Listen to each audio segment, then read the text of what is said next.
चलिए, कल हम लोग जो है कोशिका के बारे में पढ़ रहे थे ना। तो कोशिका के बारे में पढ़ रहे थे तो सबसे पहले एक कोशिका बनाए थे इस प्रकार से। कोशिका के अंदर एक केंद्रक बनाए थे। इसमें कोशिका द्रव भरा हुआ होता है, ऐसा बता दिए हैं।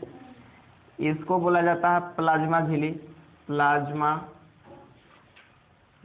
प्लाज्मा झिल्ली बोला जाता है उसको, या इसको कोशिका झिल्ली बोलते हैं। क्या बोलते हैं? कोशिका झिल्ली या पारगम। कोशिका झिल्ली एक प्रकार का पारगम्य झिल्ली होता है। पारगम्य झिल्ली होता है, याद है सब? पारगम्य झिल्ली होता है। इसके बाद आगे हम लोग बात करें तो इसके अंदर कोशिका द्रव्य होता है। कोशिका द्रव्य होते हैं। इसको क्या बोलते हैं? केंद्रक बोलते हैं। क्या बोलते हैं? केंद्रक। यानी कि हम लोग पढ़े थे केंद्रक जो है कोशिका लिखे थे, एक सारणी टाइप बनाए थे। कोशिका को 3 भागों में बांटा जाता है मुख्य रूप से। एक है सबसे पहले प्लाज्मा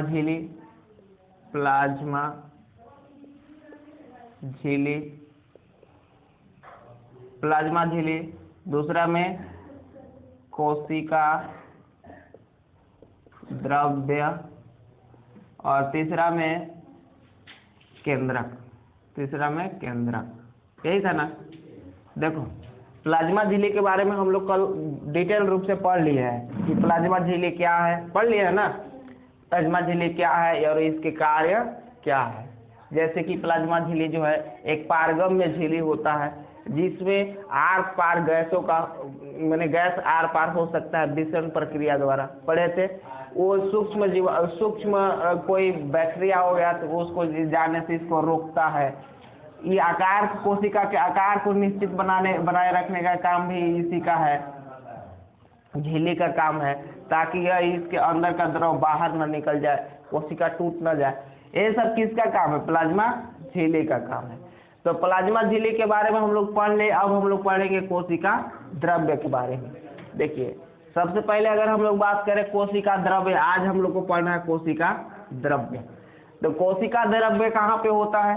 तो कोशिका झिल्ली के अंदर कोशिका द्रव्य होता है, ठीक है। और कोशिका द्रव्य के अंदर ही केंद्रक होता है, ठीक है। तो अब देखो, कोशिका द्रव्य के अंतर्गत जो है क्या होता है, तो इसमें बहुत सारा अंगक होते हैं। ये देखो, ये द्रव्य है ना, इस द्रव्य के अंतर्गत बहुत सारा अंगक होता है। अंगक का मतलब कि अंग, ठीक है। कोशिका का अंग, तो कोशिका के अंग को अंगक बोलते हैं, ठीक है। जैसे क्या क्या होता है, तो इसमें होता है लाइसोसोम होता है, इसमें होता है गाल्जी का उपकरण होता है, इसमें होता है माइटोकॉन्ड्रिया होता है, ठीक है। यानी बहुत सारा इसमें अंगक होता है, वही वो सब मिला करके जो है कोशिका द्रव्य का निर्माण होता है। कोशिका द्रव्य एक अकेला नहीं है, इसमें बहुत सारा अंगक होता है और द्रव से भरा हुआ होता है, इसलिए उसको कोशिका द्रव्य कहा जाता है। क्लियर? सबको समझ में आ रहा है? चलिए, हम लोग बात कर रहे हैं किसके विषय में? हम लोग बात कर रहे हैं कोशिका द्रव्य के बारे में।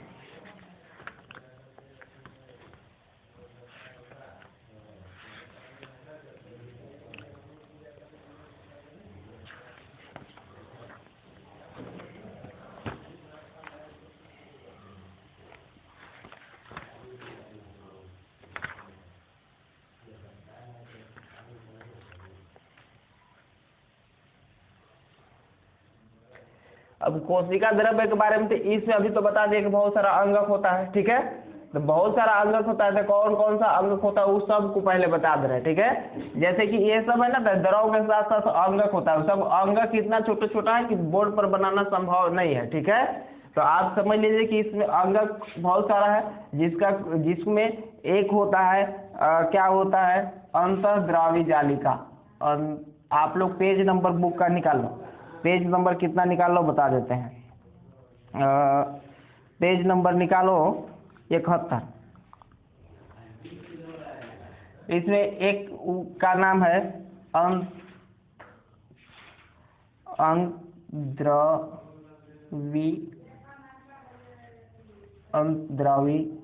जालिका, अंतद्रवी जालिका ER। एक अंगक का नाम होता है, बहुत सारा ऐसे अंगक है, एक गाल्जी का उपकरण होता है, गाल्जी का उपकरण, गाल्जी का उपकरण होता है। और क्या होता है, लाइसोसोम होता है, इसमें एक लाइसोसोम होता है, लाइसोसोम होता है। और क्या होता है, माइटोकॉन्ड्रिया होता है,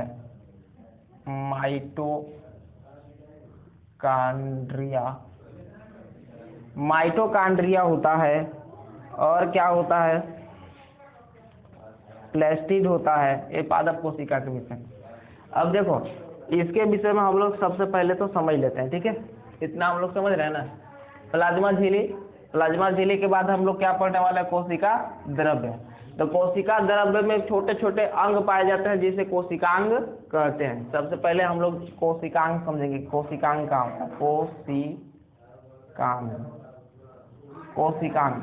तो कोशिकांग क्या है इसके विषय में हम लोग बात करें तो कोशिका द्रव्य में छोटे छोटे अंग पाए जाते हैं, उसी को कोशिकांग कहते हैं। आप लोग ये लिख लिए हो, ठीक है। कोशिकांग का मतलब हुआ कोशिका द्रव्य, कोशिका द्रव्य में छोटे छोटे क्या होते हैं, अंगक होते हैं, अंगक होते हैं, उन्हें क्या कहते हैं, कोशिकांग कहते हैं, कोशिकांग, कोशिकांग कहते हैं, कोशिकांग कहते हैं। अब देखिए इसमें क्या क्या आ गया, तो इसमें आ गया अंतर्द्रावी जालिका।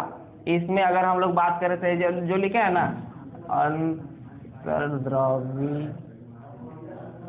जालिका, अंतर्द्रावी जालिका। और क्या लिखे, तो इसमें और लिखे लाइसोसोम, लिखे लाइसोसोम लिखे। और क्या लिखे, लाइसोसोम के बाद क्या लिखे, ER, ठीक है। और गाल्जी काय उपकरण लिखे, गाल्जी काय उपकरण, गाल्जी काय उपकरण लिखे। माइटोकॉन्ड्रिया लिखे,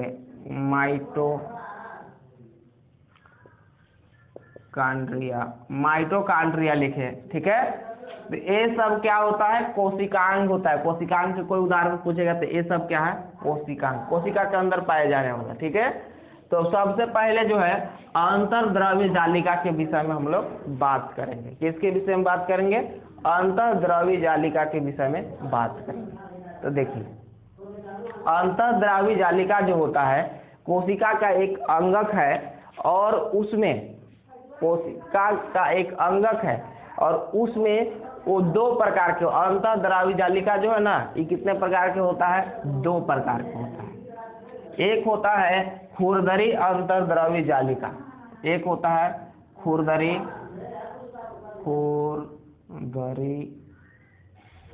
अंतर्द्रव्य जालिका, ER से अंतर्द्रव्य जालिका हो जाता है, ठीक है। एक होता है चिकनी अंतर्द्रव्य जालिका, चिकनी ER का मतलब होगा अंतर्द्रव्य जालिका। अंतर्द्रव्य जालिका क्या प्रकार का होता है, दो प्रकार का होता है। कहाँ पर होता है, कोशिका के अंदर होता है, ठीक है। एक चिकनी अंतर्द्रव्य जालिका होता है और एक खुरदरी अंतर्द्रव्य जालिका होता है। अब देखिए इसमें होता क्या है, इसमें राइबोसोम पाया जाता है। अंतर्द्रव्य जालिका जो है ना, उसमें क्या पाया जाता है, राइबोसोम पाया, किसमें, इसमें राइबोसोम पाया जाता है। अब राइबोसोम में होता क्या है, प्रोटीन का निर्माण होता है, ठीक है। इसमें क्या पाया जाता है, राइबोसोम पाया जाता है, राइबोसोम पाया जाता है। और इस वो करता क्या है, प्रोटीन का निर्माण करता है, क्या चीज का निर्माण करता है, प्रोटीन का निर्माण करता है, प्रोटीन का निर्माण करता है।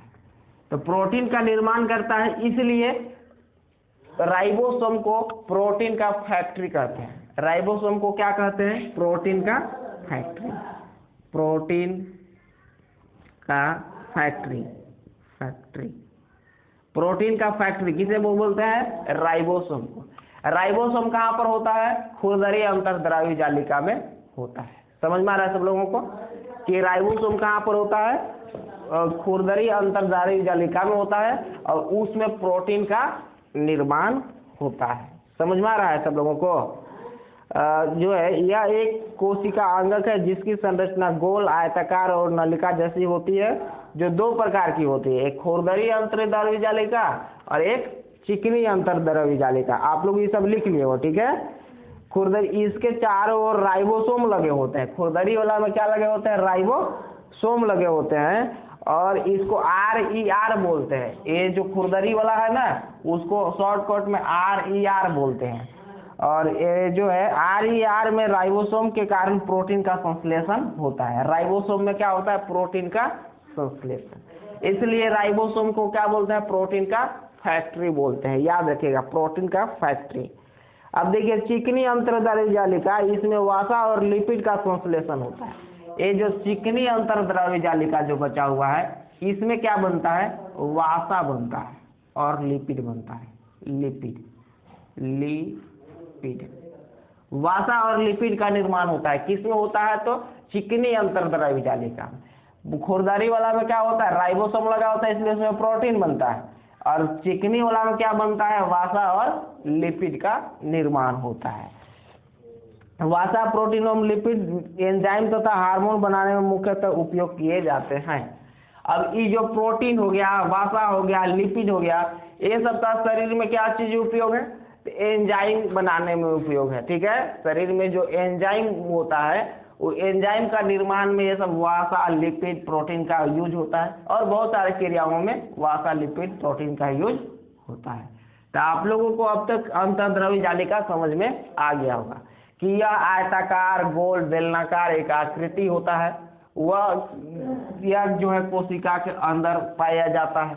ये दो प्रकार की होता है, एक खुरदरी अंतर्द्रव्य जालिका और एक चिकनी अंतर्द्रव्य जालिका। खुरदरी वाला में राइबोसोम लगा होता है, इसलिए उसमें प्रोटीन का निर्माण होता है, इसलिए राइबोसोम को प्रोटीन का फैक्ट्री बोलते हैं। क्लियर। आगे जो चिकनी अंतर्द्रव्य जालिका है, उसमें लिपिड और वसा का निर्माण होता है। ये सब वसा, लिपिड और प्रोटीन क्या चीज बनाते हैं, तो एंजाइम बनाते हैं। ठीक है, यहाँ तक समझ में आ गया होगा। अब हम लोग अगर अगला इसका विषय में हम लोग चर्चा करते हैं तो मिटाने वाला है। अब हम जो है किसके विषय में बात कर ले, लाइसोसोम के बारे में बात करें या गाल्जी काय उपकरण के बारे में बात करें। चलो हम लोग पहले गाल्जी काय उपकरण के बारे में चर्चा कर लेते हैं, ठीक है, तब लाइसोसोम इसको चर्चा करते हैं। इसको लाइसोसोम के बारे, गाल्जी काय उपकरण के बारे में। तो क्या होता है, RER और ACR द्वारा बनाए गए पदार्थ के पैक करने के लिए या दूसरे भागों तक पहुंचाने के लिए उपयोग किया जाता है। इसका खोज कैमिलो गाल्जी ने किया था, इसलिए इसे कुंडलिका भी कहते हैं। देखो, जो गाल्जी काय उपकरण है, इसके विषय में हम लोग चर्चा कर रहे हैं। गाल्जी काय उपकरण, ठीक है, तो ये करता क्या है, तो जो हम लोग अभी पढ़े, इसके द्वारा बनाया गया प्रोटीन, वसा, लिपिड, इसके हम लोग पढ़े ना कि प्रोटीन बनता है, वसा बनता है और लिपिड बनता है। ये तीन चीज बनता है इसमें। तब इस सबों को एक जगह से दूसरे जगह तक ले जाना होता है। जहां पर बना वहीं पर सब थोड़ी खत्म होगा, उसका उपयोग वहां पर नहीं होगा। जैसे फैक्ट्री में नमक बनता है तो नमक वहीं खत्म होता है कि बाजार में बेचा जाता है, तो उसको लाने के लिए क्या चीज, परिवहन की जरूरी है, गाड़ी की जरूरी है ना। तो उसी प्रकार से यहाँ पर ये सब का निर्माण हुआ, फैक्ट्री यहाँ पर है। अब यहाँ से ये सबको सभी भागों तक ले जाना है। मान लो कि इसमें अंतर्द्रव्य जालिका ये है, मान लेते हैं। अब यहाँ से सभी भागों तक ले जाने के लिए क्या करना पड़ेगा, कोई उपकरण की जरूरी है, ठीक है, कोई मशीन की जरूरी है, कोई पाइप की जरूरी है। तो गाल्जी काय उपकरण का काम यही है कि यह एक पाइप जैसा संरचना होता है। इसी में लिपिड, वसा, प्रोटीन पैकिंग होता है। पैकिंग होकर के एक जगह से दूसरे जगह तक जाता है। यानी कि गाल्जी का उपकरण का क्या काम है?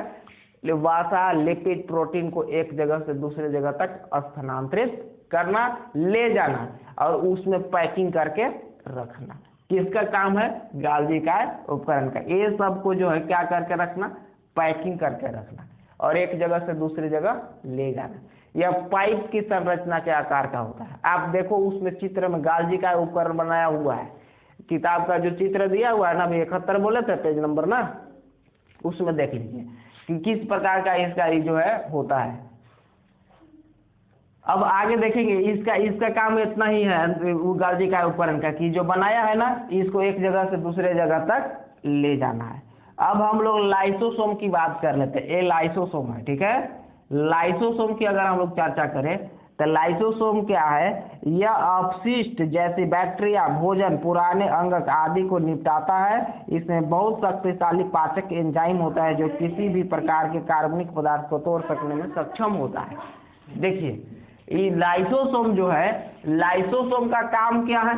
तो लाइसोसोम में एक विशिष्ट प्रकार का कार्बनिक एंजाइम पाया जाता है जो बैक्टीरिया हो, भोजन हो, पुरानी कोशिकांग हो, सभी को निपटान कर देता है। इन सबू को वह जो पचा देता है।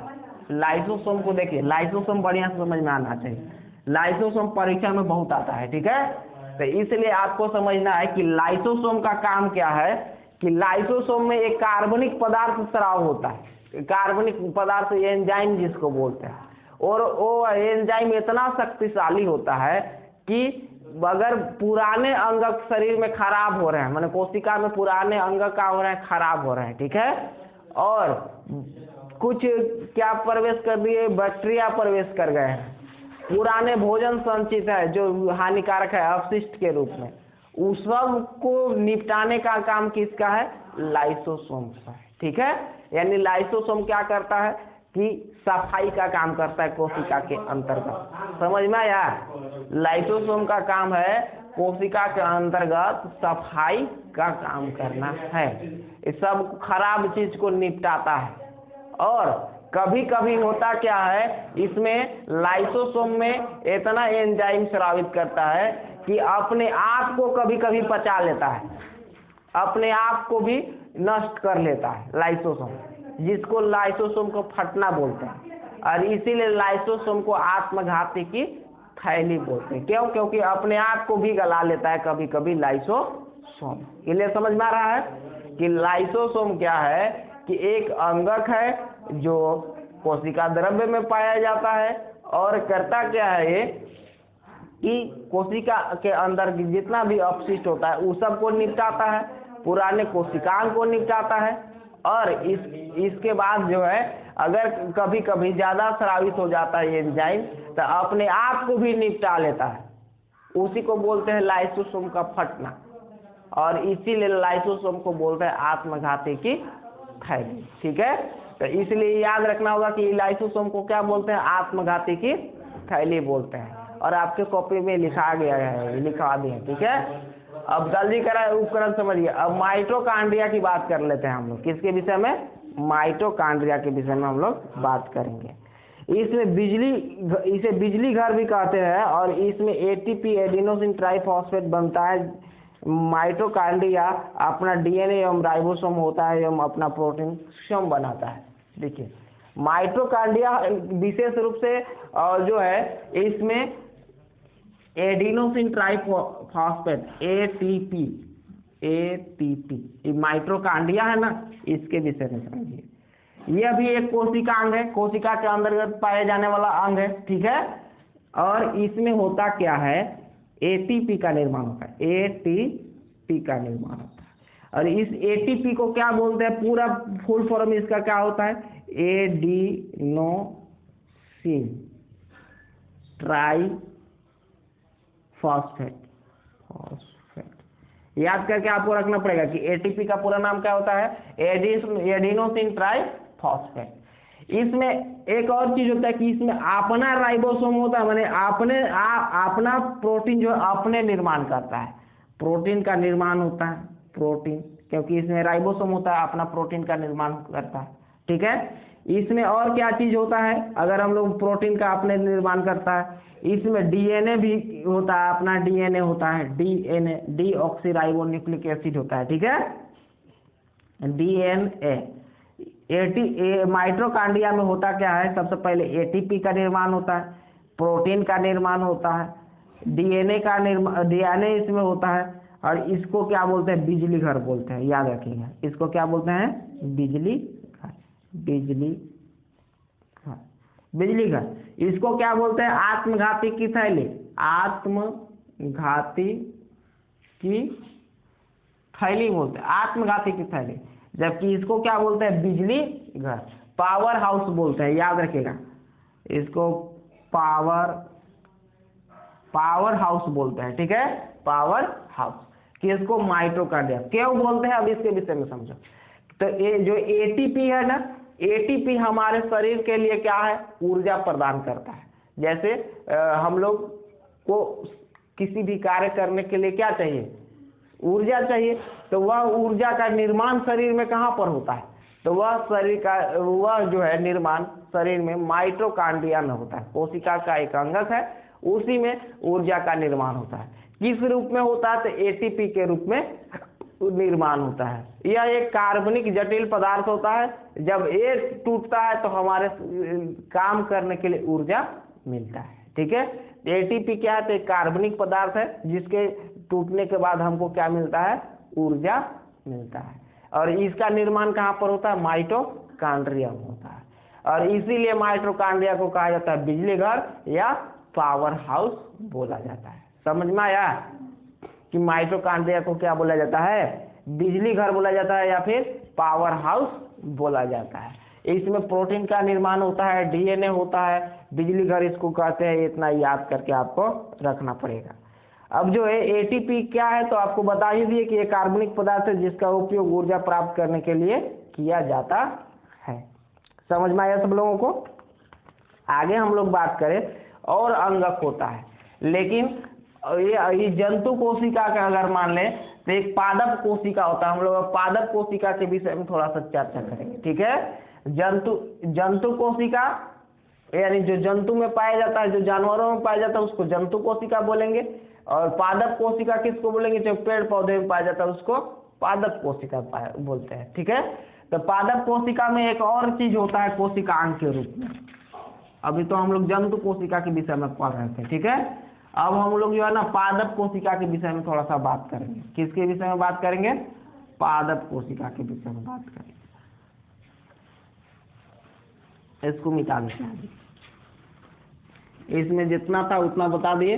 अब हम लोग बात करेंगे पादप कोशिका के विषय में। केंद्रक के विषय में अभी हम लोग कोई बातचीत नहीं किए हैं नहीं, हम लोग पादप कोशिका के विषय में बात करेंगे। तो देखो, पादप कोशिका जो है, मान लो कि ये पादप का कोशिका बना रहा है, ध्यान समझिए, ये पादप का कोशिका बना रहा है, और इसमें ना दो ठेर रहेगा, और इसमें भी यही रहेगा, ऐसे द्रव रहेगा, अब बीच में केंद्रक होता है। ठीक है, बीच में क्या होता है, केंद्रक होता है। तो देखिए, इसमें एक चीज एक्स्ट्रा आपको दिखाई दे रहा है। क्या दिखाई दे रहा है एक्स्ट्रा, एक ऊपर दिखाई दे रहा है, एक फिर यहाँ दिखाई दे रहा है। इसको देखो बोलते हैं कोशिका भित्ति, इसको बोलते हैं कोशिका भित्ति। क्या बोलते हैं, कोशिका भित्ति। ये तो प्लाज्मा झिल्ली सबको पता चल गया कि प्लाज्मा झिल्ली होता है। और इसमें और क्या होता है, अब ये सब देखिए कोशिका द्रव्य है, ये सब अंदर क्या है, कोशिका द्रव्य, और ये वाला क्या है, केंद्रक है। ठीक है, तो इसमें देखिए एक अलग चीज पाया जाता है। क्या चीज पाया जाता है, कोशिका भित्ति पाया जाता है। क्या पाया जाता है, कोशिका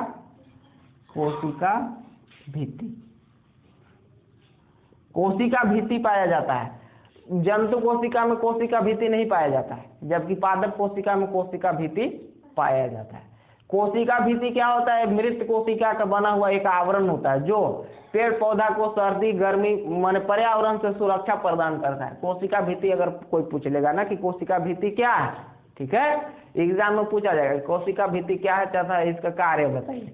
तो देखो कोशिका भित्ति जो है पेड़ पौधे के सबसे बाहरी आवरण जो होता है, ठीक है, उसी को कोशिका भित्ति बोलते हैं। और वह जो है मृत कोशिका का बना हुआ होता है। कैसा कोशिका का बना हुआ होता है? मृत कोशिका का बना हुआ, मतलब मृत भाग होता है कोशिका का। एक करता क्या है, काम क्या है कोशिका भित्ति का, कि कोशिका को सुरक्षा प्रदान करता है। कोशिका को सुरक्षा प्रदान, किस चीज से सुरक्षा प्रदान करना है? पर्यावरण से। पर्यावरण में देखो अब सब हो गया, सर्दी गर्मी बरसात, इस सब से सुरक्षा किसका दायित्व है? तो कोशिका भित्ति का दायित्व है। किस में पाया जाता है? तो पेड़ पौधा में पाया जाता है। कोशिका भित्ति जंतु कोशिका में पाया जाता है कि नहीं? तो नहीं पाया जाता है। समझ में आया? ये चीज याद करके रखना होगा कि कोशिका भित्ति जंतु कोशिका में नहीं पाया जाता है। किस में पाया जाता है? पादप कोशिका में पाया जाता है। और कोशिका भित्ति से संबंधित बात,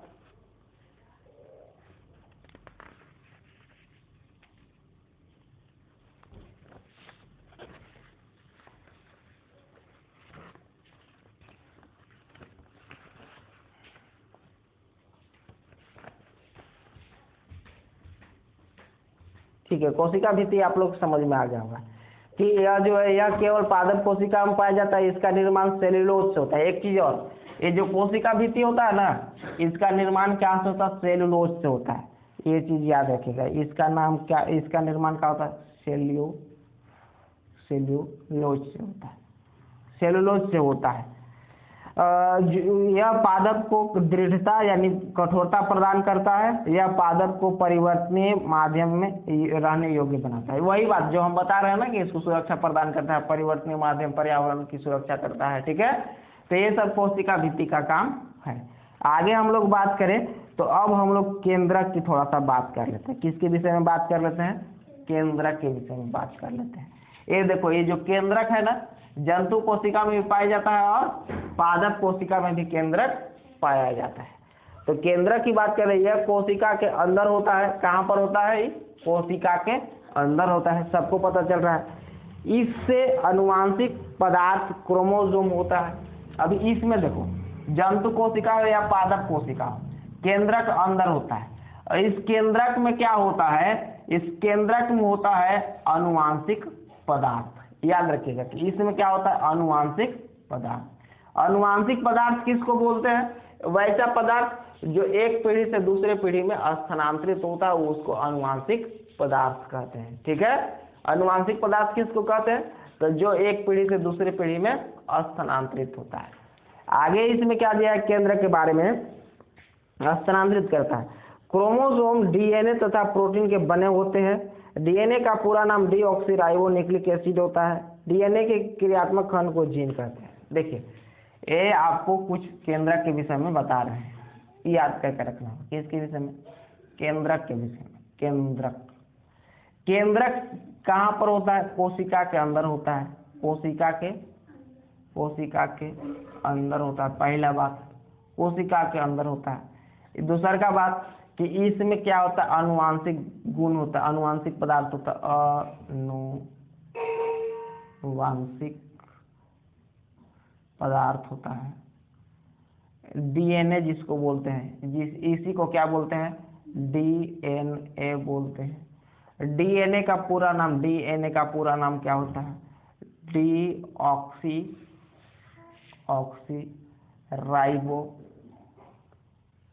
न्यूक्लिक एसिड। डीएनए का पूरा नाम क्या होता है? डीऑक्सीराइबो न्यूक्लिक एसिड होता है। एक क्रोमोसोम होता है, इसी में क्रोमोसोम होता है। क्रोमोसोम में डीएनए होता है, ठीक है। अब देखिए, डीएनए का जो क्रियात्मक खंड होता है, डीएनए का क्रियात्मक खंड या आनुवांशिक गुण का क्रियात्मक खंड, आनुवांशिक गुण का क्रियात्मक खंड क्रियात्मक खंड, वो उसको जीन बोलते हैं। तब पूछा जाएगा कि जीन कहाँ पर होता है, तो जीन कहाँ पर होता है, तो केंद्रक में होता है। कहाँ पर होता है, केंद्रक में। जीन का काम क्या है, तो जीन का काम है अनुवांशिक गुण को एक पीढ़ी से दूसरे पीढ़ी में स्थानांतरित करना। अनुवांशिक गुण मतलब कौन सा गुण स्थानांतरित होता है, आपको नहीं पता चलता हो रहा होगा शायद। तो देखो, आप देखते हो किसी के अगर मम्मी पापा का बाल जो घुंघरेला होता है, घुंघरेला मैंने समझ रहे हो ना, अरे मोराई न रहता है, एक वजह का बाल रहता है ना, तो उसका बेटा बेटी की भी बाल देखोगे ना तो कैसा रहता है, वैसा ही दिखाई, वैसा ही रहता है, घुंघरेला रहता है। तो वो कैसे आ जाता है, मम्मी पापा का गुण बेटा बेटी में कैसे आ जाता है, कोई तो लाता होगा ना। तो लाने वाला कौन आदमी है, वही मैंने कौन चीज है, तो जीन है। ठीक है, अनुवांशिक गुण का होता है डीएनए होता है, जीन होता है, वही एक पीढ़ी से दूसरा का पीढ़ी में स्थानांतरित करता है। और बहुत सारा होता है जो मिलते जुलते रहता है। आप कहीं जाओगे ना, तुमको कोई नहीं देखा है, तुम्हारी मम्मी को कोई अगर देखे हैं तो तुम्हारी मम्मी के शक्ल से तुमको पहचान लेंगे कि हाँ फलना की बेटी है। ठीक है, तो ये सब क्या अनुवांशिक गुण के कारण पता चलता है। आपका चेहरा आपके मम्मी पापा टाइप रहता है, वैसा रहता है ना, क्या वो वैसा रहता है, ये सब अनुवांशिक गुण का प्रभाव है। ठीक है, ये जीन का काम है। ये सब मैंने एक ही जैसा चेहरा बनाना, बाल का, आँख का, कान का नक्शा एक ही टाइप होना, ये सब किस पर आधारित है, जीन पर आधारित है। जीन ये सब काम कराता है। समझ में आ रहा है? आगे देखिए, इसमें जो क्रोमैटिन होता है, यह कोशिका के केंद्रक में धागे जैसे, इस केंद्रक में ना एक क्रोमैटिन पदार्थ पाया जाता है। क्या पाया जाता है? क्रोमैटिन। याद रखिए, कोशिका में एक क्रोमैटिन पदार्थ पाया जाता है। यह कोशिका के केंद्र में धागे की जैसे जेली पदार्थ होती है जो बाद में क्रोमोसोम बन जाते हैं।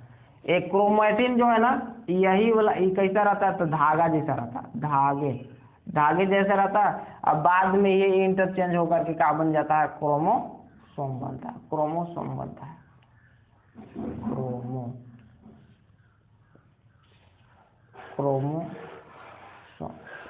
क्रोमोसोम बन जाता है। और इसी में फिर डीएनए बनता है, और इसी डीएनए में ही जीन होता है, जीन का क्रियात्मक होता है।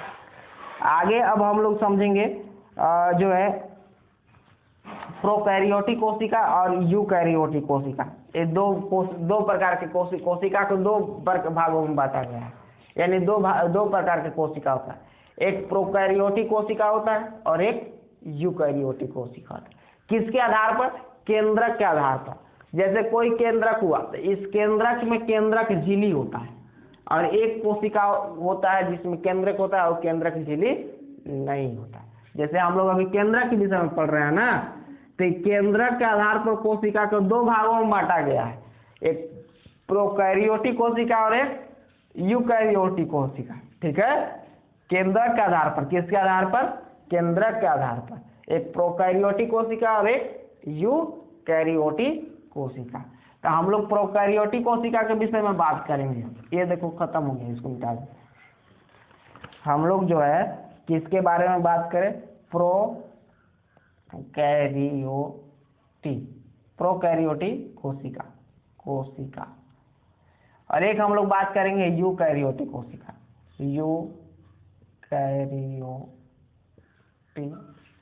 यूकैरियोटिक कोशिका। अब देखिए, प्रोकैरियोटिक कोशिका और यूकैरियोटिक कोशिका में अंतर क्या होता है? बहुत छोटा अंतर होता है, उस अंतर को समझ लेना। केंद्रक के आधार पर अंतर होता है। होता क्या है कि वैसी कोशिका जिसके केंद्रक के बाहर केंद्रक झिल्ली नहीं होता, उसे प्रोकैरियोटिक कोशिका कहते हैं। देखो, ये अगर कोशिका का केंद्र है, कोशिका के केंद्र ही बाहर से एक झिल्ली न हो, तो इसको बोलते हैं प्रोकैरियोटिक कोशिका। यानी कि इसमें बात यह है कि कोशिका केंद्रक झिल्ली नहीं होता है। इसमें क्या होता है? केंद्रक झिल्ली नहीं होता है, और इसमें केंद्रक झिल्ली होता है। बस अंदर इतना ही, केंद्रक झिल्ली। अंतर इतना ही है कि कोशिका का जो केंद्र होता है, केंद्रक में अगर झिल्ली नहीं है तो प्रोकैरियोटिक कोशिका, और अगर केंद्रक झिल्ली है तो कौन सा कोशिका हो जाएगा? वो यूकैरियोटिक कोशिका। यानी कि प्रोकैरियोटिक कोशिका और यूकैरियोटिक कोशिका में एक ही अंतर है। क्या अंतर है? केंद्रक झिल्ली का। समझ में आ रहा है? केंद्रक झिल्ली का केवल अंतर है। अगर केंद्रक झिल्ली नहीं है तो प्रोकैरियोटिक कोशिका, और यदि केंद्रक झिल्ली है तो क्या हो जाएगा? यूकैरियोटिक कोशिका। समझ में आ रहा है सब लोगों को? ठीक है। अब आपको पढ़ना है क्या चीज? एक चीज केंद्रक खत्म हो गया। केंद्रक के विषय में इतना ही पढ़ना था। केंद्रक के विषय में इतना ही पढ़ना था। अब हम लोग बताते हैं और आगे।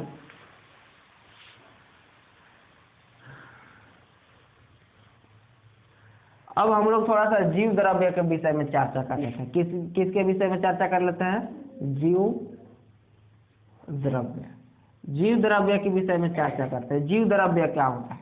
वो कोशिका द्रव्य अलग होता है, हम लोग जीव द्रव्य की चर्चा कर रहे हैं। ठीक है, तो देखो जीव द्रव्य में ये जितना भी होता है, कोशिका भित्ति हो गया, कोशिका झिल्ली हो गया, केंद्रक हो गया, इसमें कोशिका द्रव्य हो गया, वो सब मिला दिए तो वो सब मिला दिए तो क्या बन गया? जीव द्रव्य बन गया। ठीक है, कोई पूछे कि जीव द्रव्य क्या है तो उसको एक लाइन में बता दो कि कोशिका द्रव्य और केंद्रक मिलकर के जीव द्रव्य का निर्माण करते हैं। केंद्रक प्लस कोशिका द्रव्य, कोशिका द्रव्य, ये दोनों मिल करके किसका निर्माण करते हैं? जीव द्रव्य का निर्माण करते हैं। जीव द्रव्य समझ में आ रहा है कि केंद्रक और इसके जितना कोशिका द्रव्य है, ये सब मिल करके क्या चीज का निर्माण कर देते हैं? केंद्रक जो जीव द्रव्य का निर्माण कर देते हैं। याद रखिएगा कि जीव द्रव्य क्या है, तो निर्माण कैसे होता है? तो वही केंद्रक और कोशिका द्रव्य मिल करके क्या करते हैं? जीव द्रव्य का निर्माण करते हैं। अब हम लोग जो है लाइसोसोम के बारे में हम लोग पढ़ लिए, माइटोकॉन्ड्रिया के बारे में पढ़ लिए। अब एक चीज आपका बचा हुआ है जो केवल पादप कोशिका में पाया जाता है। पादप कोशिका के विषय में हम लोग थोड़ा सा एक चीज और समझने वाले हैं कि पादप कोशिका में एक चीज क्या पाया जाता है? प्लास्टिड पाया जाता है। क्या पाया जाता है? प्लास्टिड।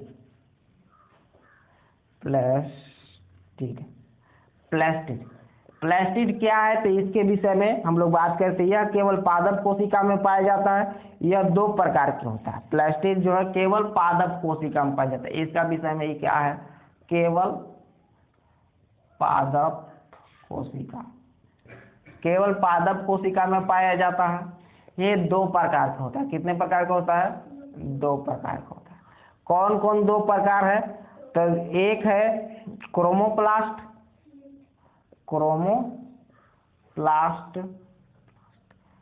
क्रोमोप्लास्ट है, और दूसरा का है ल्यूकोप्लास्ट।